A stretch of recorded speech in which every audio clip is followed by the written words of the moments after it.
இந்த மாதிரி romantic couple photos எப்படி நம்ம மொபைல்லயே வந்து எடிட் பண்றது? ஸோ அதுக்கு பதிலா சிம்பிள் ப்ராம்ப்ட் யூஸ் பண்றது மூலியமா நாம இந்த மாதிரி குவாலிட்டியா பார்த்தீங்கன்னா எடிட் பண்ணிக்கலாம்.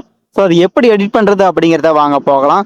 ஸோ உங்ககிட்ட ChatGPT கண்டிப்பா இருக்கும் எல்லாத்துக்கிட்டயுமே. அந்த ChatGPTய ஓப்பன் பண்ணிக்கங்க. ஸோ ChatGPTல தான் நாம இப்ப வந்து எடிட் பண்ண போறோம். ஸோ உங்ககிட்ட பார்த்தீங்கன்னா பிளஸ் சிம்பல் இருக்கும். நீங்க ஃபோட்டோவ இதுல எடிட் பண்ணிக்கங்க. ஸோ நீங்க யார் ஃபோட்டோ வந்து எடிட் பண்ணணும்னு நினைக்கிறீங்களோ அவங்களோட ஃபோட்டோஸ இதுல வந்து செலக்ட் பண்ணிக்கங்க. நான் பார்த்தீங்கன்னா இப்ப த்ரிஷாவோட ஃபோட்டோவும் விஜயோட ஃபோட்டோவும் மேட்ச் பண்ணிட்டேன். ஸோ இப்ப நான் பார்த்தீங்கன்னா இந்த ஃபோட்டோஸ் தான் வந்து எடிட் பண்ண போறேன். ஸோ இப்ப நான் வந்து குடுத்துட்டு இதுக்கான ப்ராம்ப்ட் பார்த்தீங்கன்னா நம்ம டிஸ்கிரிப்ஷன்ல வந்து குடுக்குறேன். செக் பண்ணிக்கங்க.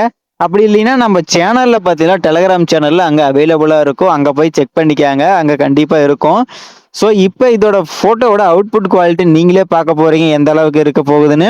ஸோ இந்த மாதிரி எந்த ஃபோட்டோவா இருந்தாலுமே நாம இந்த மாதிரி ஃபோட்டோஸை எடிட் பண்ணிக்கலாம். ஸோ இதோட அவுட்புட்டை பார்க்கலாம் எப்படி இருக்குன்னு. ரொம்ப நல்லாவே தான் வந்திருக்கும். ஸோ பார்க்கலாம் வாங்க.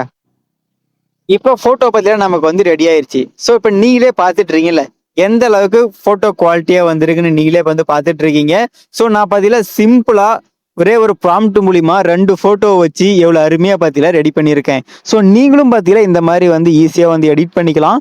ஸோ இதோட ப்ராம்ப்ட் தான் உங்களுக்கு மெயினு. ஸோ நம்ம சேனல்ல கண்டிப்பா இருக்கும். ஃபாலோ பண்ணி வச்சுக்கோங்க. இந்த மாதிரி மட்டும் இல்லாம இன்னும் நிறைய ஃபோட்டோஸ் வந்து எடிட் பண்ணி போட்டிருப்போம். செக் பண்ணி பாருங்க. அடுத்த வீடியோல பார்க்கலாம்.